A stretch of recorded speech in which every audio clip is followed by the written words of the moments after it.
Hi friends, ఈ మధ్యనే మా మిత్రుడు వాసుదేవరావు గారి రిటైర్మెంట్ ఫంక్షన్ అన్నమయ్య జిల్లా బీకొత్తకోటలో జరిగింది.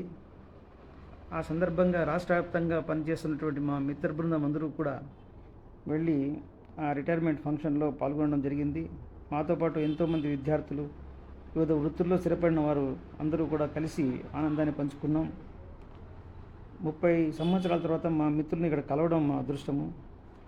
ఇదే సందర్భంలో వాసుదేవరావుతో పాటు చంద్రమౌళి ఈ మధ్యన రిటైర్ అయ్యారు, ఆయన్ను సన్మానించాము. ఇంకా ఎంతోమంది విద్యార్థులను ఆ ప్రాంతాన్ని కలవడం మాకు చాలా ఆనందాన్ని ఇచ్చింది. మా విద్యార్థులు మేము చాలా సంతోషంగా హ్యాపీ ఫ్రెండ్షిప్ డేను మేము జరుపుకోవడం జరిగింది. హ్యాపీ ఫ్రెండ్షిప్ డే రోజునే ఈ రిటైర్మెంట్ ఫంక్షన్ జరగడము, అందరూ ఇక్కడ కలవడము కాకతాళీయంగా జరిగిపోయింది. Thank you.